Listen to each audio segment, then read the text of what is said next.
வண்ணத்தமிழ் இணைய தொலைக்காட்சி நேயர்களுக்கு இனிய வணக்கம். நான் ஒளிப்பதிவாளர் முத்ரா. திரை விமர்சனம் நிகழ்ச்சியில் இன்று நாம் பார்க்க இருக்கின்ற படம் மருதம்.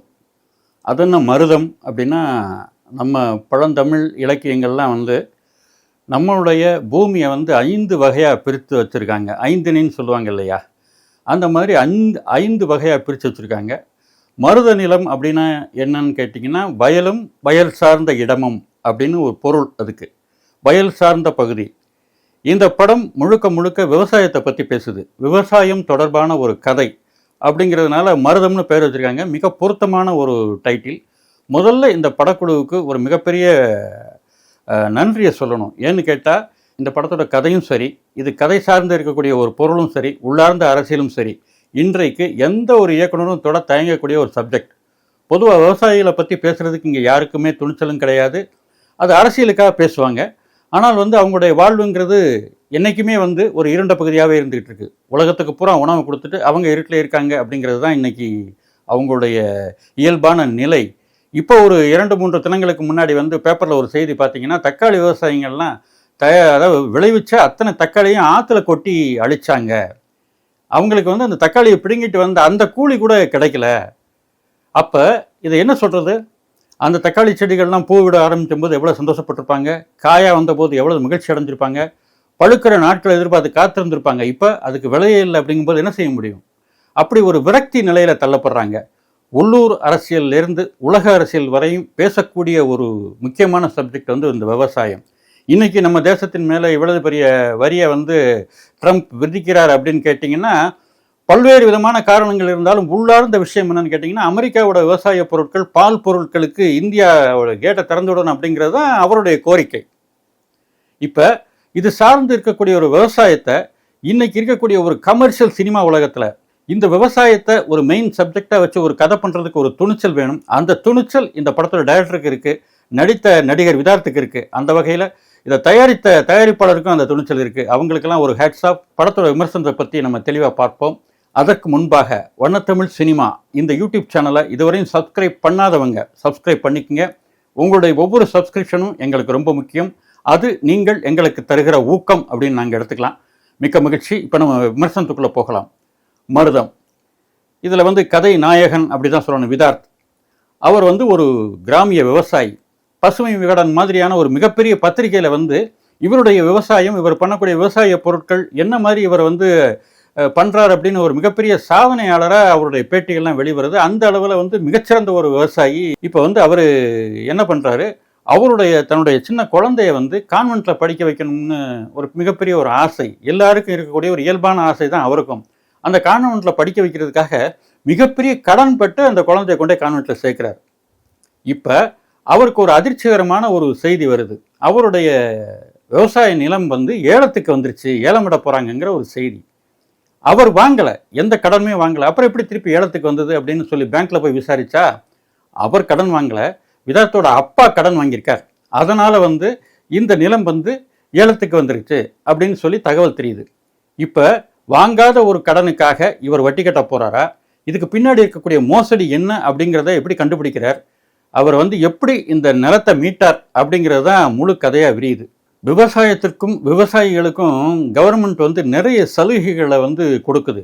ஆனால் அந்த சலுகைகளெல்லாம் எப்படி ஒரு கும்பல் தனியாக உட்காந்து சுரண்டி தங்களுக்கு சாதகமாக பயன்படுத்திக்கிறாங்க அப்படிங்கிறது தான் இந்த அரசியல் கலந்த ஒரு கதை. இந்த கதை தான் இந்த படத்தோட அதிநாதம். அதைத்தான் இயக்குனர் தெளிவாக சொல்லியிருக்காரு.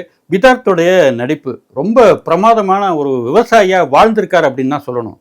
ஆரம்பத்தில் பார்த்தீங்கன்னா ரொம்ப தெளிவாக அவர் விவசாயம் பண்ணுற அழகாக இருக்கட்டும், அவருடைய பேட்டிகள் வந்ததாக இருக்கட்டும், ஒரு சாதாரண ஒரு விவசாயி எப்படி ரியாக்ட் பண்ணுவாரோ அந்த மாதிரி அவருடைய ஆக்டிங்லாம் இருக்குது.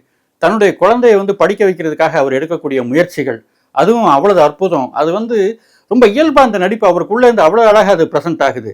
அப்புறம் அவருடைய நிலம் ஏலத்துக்கு வந்தது அப்படின்னு சொல்ல கேட்ட உடனே அவர் துடிச்சு போகிற விதம், ஒன்றுமே தெரியாத ஒரு அப்பாவியாக போய் நின்று பேங்க் அதிகாரிகள்கிட்ட அவர் பேசக்கூடிய அந்த பாங்கு, இதெல்லாமே அவருக்கு மிகப்பெரிய ஒரு ப்ளஸ்ஸை கொடுக்குது. இப்போ என்னன்னு கேட்டிங்கன்னா, இவர் மைனாவில் அறிமுகமாகி மிகப்பெரிய அளவில் அப்போ பேசப்பட்டார். அதன் பிறகு அவருக்கு படங்கள், சரியான படங்கள் வாய்க்கடன் தான் சொல்லணும். இங்கே என்னென்னு கேட்டிங்கன்னா, மிகப்பெரிய அதிர்ஷ்டம் சார்ந்து தான் சினிமான்னு இல்லை, உலகத்தில் இருக்க அத்தனை விஷயங்களும் அதிர்ஷ்டம் சார்ந்து தானே இருக்குது இல்லையா? இப்போ வந்து மிக திறமை வாய்ந்த இந்த மாதிரி நடிகர்கள் வந்து, அதுவும் அந்த மைனா மாதிரி படங்கள், முதல் படங்கள், தொடக்க படங்கள் மிகப்பெரிய வெற்றியாகி அதன் பிறகு இடத்த முடிக்க பெரிய ஒரு ஹீரோ ஆக முடியாமல் போன நிறைய பேர் இருக்காங்க. அந்த வகையில் தான் இப்போ இவர் இருக்கார். பெரிய லெவலில் அவர் வந்து பண்ணலை. ஆனாலும் அவர் செலக்ட் பண்ணக்கூடிய படங்கள்லாம் ஒரு அடிப்படையில் ஒரு நல்ல கலைஞனா பொறுப்புள்ள கதைகளை தேர்ந்தெடுத்து நடிக்கிறார். அதுதான் நான் ஆரம்பத்தில் இந்த விமர்சனத்தோட ஆரம்பத்திலையும் சொன்னேன். ஆக அந்த வகையில் வந்து பிரமாதமாக வந்து இந்த படம் பண்ணியிருக்கார். இந்த படம் அவருடைய லைஃப்பில் வந்து ஒரு பெரிய ஒரு மைல் கல்லா அமையும். ஹீரோயின் ரக்ஷனா இவங்க வந்து எப்படின்னா ஒரு விவசாயியோட மனைவி. இங்கே தான் ஒரு சின்ன பிரச்சனை. ஒரு பொம்மை மாதிரி வந்துட்டு போகிறாங்க அவங்க. இந்த வேஷ பொருத்தம் அவங்களுக்கு அவ்வளவு கரெக்டாக பொருந்தலை அப்படின்னு தான் சொல்லணும். பொருந்திருந்தால் இன்னும் சிறப்பாக இருந்திருக்கும். அவங்களுக்கும் காட்சியில் அதிகப்படுத்திருக்கலாம். அது தெரிஞ்சுதான் தெரியாமலோ ஓரளவு வந்துட்டு போகிற அளவில் வந்து செஞ்சுட்டுருக்கார் இயக்குனர். அதுக்கப்புறம் இந்த படத்தில் சிறுவனாக வரக்கூடிய கார்த்திக் ரொம்ப அற்புதமான நடிப்பு. சின்ன பையனாக இருந்தால் கூட ரொம்ப அழகாக அவர் பண்ணியிருக்கார். அருள்தாஸ், சரவண சுப்பையா, மாறன் இவங்கெல்லாம் ஓகே. அப்புறம் தினந்தோறும் நாகராஜ் வந்து ஒரு ரோலில் வர்றாரு. அது வந்து ஒரு சின்ன நெருடலாக இருக்குது. இது வந்து ஏதோ கதையை நகர்த்துறதுக்காக செஞ்ச விஷயமா படுதே தவிர மற்றபடி அதில் அந்த ரோலில் பெரிய சிறப்பாக ஒன்று. ஆனால் பட் அவருடைய ஆக்டிங் அதெல்லாம் தனி, அதெல்லாம் சிறப்பாக இருக்குது. ஆனால் வந்து இந்த கதையோட சேர்ந்து அது வரல அப்படிங்கிறது இங்கே ஒரு குறை. அதன் பிறகு வந்து இந்த படம் வந்து பேச வந்த விஷயத்தை அழகாக பேசுது. இருந்தாலும் என்னன்னு கேட்டிங்கன்னா டேக்கிங் சைடில் சின்ன சின்ன ஃப்ளா இருக்கு. இப்போது டேக்கிங் அப்படின்னா வந்து சினிமாவில் வந்து இப்போ என்ன சொல்கிறது, இப்போ வந்து ஒரு 10 கேமரா வச்சு ஒரு 10 ஆக்சிஸில் கேமரா வச்சு நிறைய ஒரு 1000-2000 பேரை வச்சு எடுக்கிற அதெல்லாம் அப்படி அதை மட்டும் டேக்கிங் நம்ம சொல்ல முடியாது. நம்ம பழைய பாலுமேந்திரா சார் படத்துல எல்லாம் கேமரா வந்து மூவ்மெண்ட்டே இருக்காது, ஆணி அடிச்ச மாதிரி இருக்கும். ஒரே இடத்துல 5 நிமிஷம்லாம் ஒரு ஷாட் ஓடும். ஆனால் அதற்குள்ளே இருக்கக்கூடிய அழுத்தம், அதில் சொல்லக்கூடிய கதை, அதில் சொல்லப்பட வேண்டிய விஷயம் அதெல்லாம் வந்து ரொம்ப அழகாக ப்ரெசென்ட் ஆகும். அதுதான் டேக்கிங். ஒரு கண்ணுக்கு ஒரு க்ளோஸ்அப் வச்சு அதில் ஒரு விஷயத்தை சொன்னால் அது பிரமாதமான ஒரு டேக்கிங். ஆக அந்த திரைக்கதையை வந்து அந்த சட்டகத்துக்குள்ளே கொண்டு ஒரு விஷயம் தான் டேக்கிங். அந்த விஷயத்தில் கொஞ்சம் டைரக்டர் கொஞ்சம் கவனம் செலுத்தியிருக்கணும் அப்படிங்கிறது தான் என்னுடைய கருத்து. என்னன்னு கேட்டால் இப்போ வந்து இந்த விதார்த்துடைய பாத்திர படைப்பு இருக்குது பார்த்தீங்களா, அதில் ஒரு சின்ன குழப்பம் இருக்குது. ஆரம்பத்தில் வந்து ஒரு விவரமான ஒரு விவசாயியாக இருக்கார். அதுக்கு பிறகு வந்து கொஞ்சம் இடையில வந்து ஒரு இன்னசென்ட்டான அவருடைய கேரியர் போகுது. அப்புறம் வந்து மிகப்பெரிய இன்டெலிஜென்ட் மாதிரி ப்ளே பண்ணுறாரு. இப்போ என்ன இவர் வந்து ஒரு சாதாரண விவசாயியா, ஒரு இன்டெலெக்சுவலா அப்படிங்கிறது ஒரு தெளிவான ஒரு டெஃபினிஷன் இல்லை. அந்த டெஃபினிஷன்லாம் வந்து ரொம்ப முக்கியம். அது இருந்திருந்தால் இந்த படம் வந்து இன்னும் கொஞ்சம் சிறப்பாக கிடைச்சிருக்கும். அப்புறம் வந்து இந்த படத்தில் வரக்கூடிய டைரக்ஷன் சைடில் இன்னும் கொஞ்சம் அழுத்தமாக ஸ்கிரிப்டிங் பண்ணியிருந்தாங்கன்னா ரொம்ப அற்புதமான ஒரு படமாக இருந்திருக்கும். இந்த படத்தில் வந்து சோமசுந்தரத்துடைய ஒளிப்பதிவு அப்படி கிராமம் எந்த அழகில் எந்த மாதிரியாக இருக்கணுமோ அந்த அளவுக்கு அழகாக, ரொம்ப அழகாக பச்சை பசேர்னு ரொம்ப தெளிவான அவருடைய சினிமாட்டோகிராஃபி. ரகுநந்தனுடைய மியூசிக் கிராமிய மனம் வீசக்கூடிய ஆர்ஆர் இருந்தாலும் பாடல்கள்லாம் என்னவோ நமக்கு வந்து ஒட்டலை. அது வந்து ஒரு வீக்கர் பாயிண்ட் தான் அது.